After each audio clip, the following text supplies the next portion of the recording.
Pak Mul, tapi selalu ada kritik dari masyarakat, terutama epidemiologi yang mengatakan bahwa Indonesia masih jauh tertinggal dari sisi pelacakan. Ya. Sehingga mereka selalu merasa kita ini bisa berada dalam gunung es yang sewaktu-waktu bisa tiba-tiba meledak kasus barunya. Menurut Pak Mul, kekhawatiran epidemiologi ini beralasan atau sesuatu yang terlalu berlebihan? Menurut saya, ya saya juga tidak boleh mengatakan sesuatu yang berlebihan, tapi jangan didramatisasi kan begitu. Karena begini loh, masalahnya tadi itu life must go on, kehidupan harus tetap berjalan, ya. Nggak boleh nanti dua-duanya mati. Gitu. Dari sisi kesehatan mati, dari sisi ekonomi mati. Kalau Pak Doni selalu bilang jangan terpapar virus dan jangan terkapar karena kelaparan. Iya, PHK kan. Karena PHK. Oke. Tapi saya ke Prof. Wiku. Prof. Wiku juga dikenal sebagai seorang epidemiologi dan mendengar juga bagaimana rekan-rekan sejawat yang terus-menerus melontarkan atau mengekspresikan kecemasannya karena kita tetap belum mencerminkan tes yang sesuai sehingga ini dianggap kita ini belum gambaran yang real masyarakat Indonesia. Jadi begini. Apa yang menurut Pak Prof. Wiku yang tidak dipahami oleh epidemiologi yang tidak berada di gugus tugas? Mungkin saya nggak berani bilang nggak dipahami gitu. Saya mau melihatnya begini, fenomenanya saja.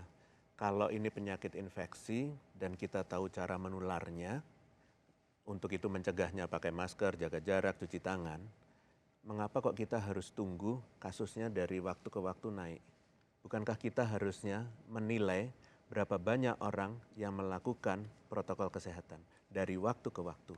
Logikanya kan dibalik. Iya, dibalik. Iya. Kalau makin banyak yang berubah perilaku, kasusnya harusnya turun. Iya. Nah, kalau kita selalu setiap hari melihat kasusnya naik, kapan kita yakin bahwa orang disiplin menjalankannya?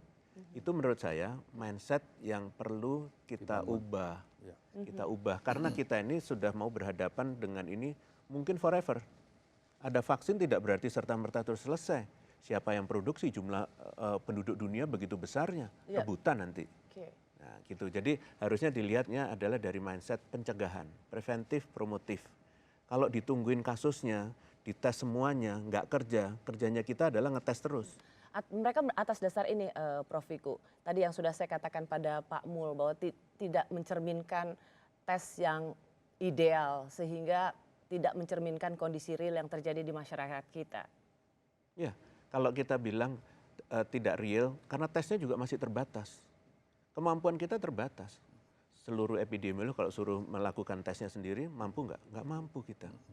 Kan berproses kita tuh. Laboratoriumnya dari satu loh awalnya. Dari satu. Sekarang sudah ratusan. Dalam 3 bulan.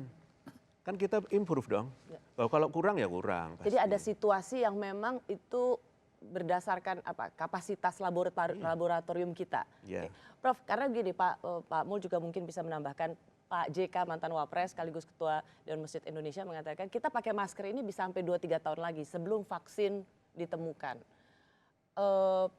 Apakah kemudian pemerintah sudah juga menyiapkan kita 2-3 tahun lagi karena beliau mengatakan di Indonesia ini kelipatannya 10.000. Terakhir dalam 10 hari ada 10.000 kasus gitu. Pemerintah juga memproyeksikan kita 2-3 tahun lagi masih pakai masker, Pak Mul? Itu sulit, nggak bisa diprediksi lah ya. Nggak bisa kita mengatakan secara pasti angka-angka itu. Tapi yang justru kita bangun optimisme adalah bagaimana sebenarnya membangun masyarakat itu, tadi itu dikatakan oleh Pak Wiku itu. Membangun masyarakat untuk memiliki kesadaran pribadi dan kesadaran sosial. Kenapa saya katakan kesadaran sosial? Karena atas keteledoran seseorang akan mengakibatkan korban bagi orang lain. Kalau ini sudah dipahami sepenuhnya oleh publik, maka sebenarnya kesadaran kesehatan akan semakin kuat kita nanti itu.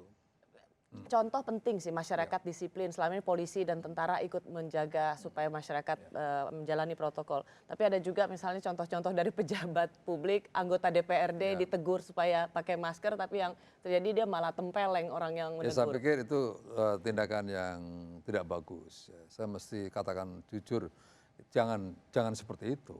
Apalagi public figure ya. yang dia punya masa juga mesti harus ikutilah itu. Karena sebagai cermin itu, kalau pejabat publiknya, public figurnya tidak memberikan contoh yang bagus, itu menurut saya ya kurang bijaksana.